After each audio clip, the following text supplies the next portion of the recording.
Covid പ്രതിരോധ വാക്സിനായ കോവിഷീൽഡിന് ഗുരുതര പാർശ്വഫലങ്ങളുണ്ടെന്ന് സംബന്ധിച്ച് നിർമ്മാതാക്കളായ ആസ്ട്രാസെനക്ക ബ്രിട്ടനിലെ ഹൈക്കോടതിയിൽ നൽകിയ രേഖകളിലാണ് കോവിഡ് പ്രതിരോധ വാക്സിനായ കോവിഷീൽഡ് നിർമ്മാണ കമ്പനിയായ ആസ്ട്രാസെനക്ക ഇക്കാര്യം വെളിപ്പെടുത്തിയിരിക്കുന്നത്.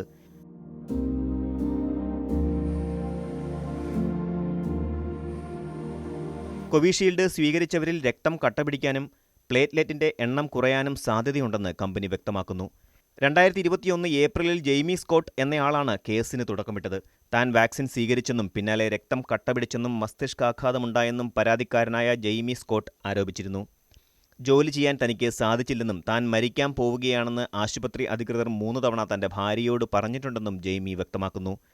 രക്തം കട്ടപിടിക്കുകയും പ്ലേറ്റ്ലെറ്റ് കുറയുകയും ചെയ്യുന്ന ത്രോംബോസിസ് വിത്ത് ത്രോംബോസൈറ്റോപീനിയ സിൻഡ്രോമാണ് അദ്ദേഹത്തെ ബാധിച്ചത്.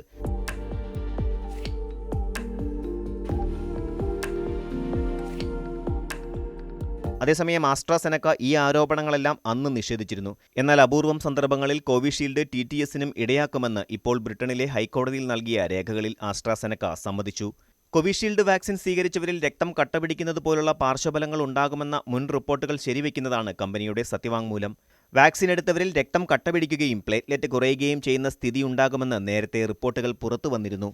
കോവിഷീൽഡ്, വാക്സേവറിയ തുടങ്ങിയ ബ്രാൻഡ് നാമങ്ങളിൽ ആഗോളതലത്തിൽ ഉപയോഗിച്ച വാക്സിനാണിത്. ഓക്സ്ഫോർഡ് സർവകലാശാലയുമായി ചേർന്നാണ് ആസ്ട്രാസെനക്ക ഇത് വികസിപ്പിച്ചത്. ഇത് സ്വീകരിച്ചവരിൽ ആരോഗ്യ പ്രശ്നങ്ങൾ ഉണ്ടായതിനെ തുടർന്ന് കമ്പനിക്കെതിരെ നിരവധി പേർ കേസ് ഫയൽ ചെയ്തിരുന്നു. ഇതുമായി ബന്ധപ്പെട്ട് കമ്പനി UK കോടതിയിൽ നൽകിയ വിശദീകരണത്തിലാണ് ചില അപൂർവ സന്ദർഭങ്ങളിൽ പാർശ്വഫലങ്ങൾ ഉണ്ടാകാമെന്ന് സമ്മതിച്ചിരിക്കുന്നത്. ത്രോംബോസിസ്, ത്രോംബോസൈറ്റോപീനിയ എന്നിവ ചിലരിൽ റിപ്പോർട്ട് ചെയ്തതിനെ തുടർന്ന് ആസ്ട്രാസെനക്ക കുത്തിവയ്ക്കുന്നത് കുറച്ചുകാലം നിർത്തിവച്ചിരുന്നു. UK ഹൈക്കോടതിയിൽ ഫയൽ ചെയ്ത 51 കേസുകളിലെ ഇരകൾ 100 ദശലക്ഷം പൗണ്ട് വരെ നഷ്ടപരിഹാരം ആവശ്യപ്പെടുന്നുണ്ട്. UK സർക്കാർ ഇതുവരെ വിഷയത്തിൽ ഇടപെടാൻ തയ്യാറായിട്ടില്ല. സുരക്ഷാ ആശങ്കയെ തുടർന്ന് ആസ്ട്രാസെനക്ക ഓക്സ്ഫോർഡ് വാക്സിന്റെ ഉപയോഗം ബ്രിട്ടൻ അവസാനിപ്പിച്ചിരുന്നു. ആസ്ട്രാസെനക്കയുടെ കോവിഡ് വാക്സിനാണ് ഇന്ത്യയിൽ കോവിഷീൽഡ് എന്ന പേരിൽ വ്യാപകമായി നൽകിയത്. എന്നാൽ ഇന്ത്യയിൽ ഈ പ്രശ്നമുണ്ടായിട്ടില്ലെന്നാണ് ആരോഗ്യ മന്ത്രാലയത്തിന്റെ നിലപാട്. ഇന്ത്യയിലെ സെറം ഇൻസ്റ്റിറ്റ്യൂട്ട് ഓഫ് ഇന്ത്യയാണ് യൂണിവേഴ്സിറ്റിയിൽ നിന്നും സ്വീഡിഷ്, ബ്രിട്ടീഷ് നിർമ്മാതാക്കളിൽ നിന്നും ലൈസൻസ് നേടി വാക്സിൻ നിർമ്മിച്ചത്.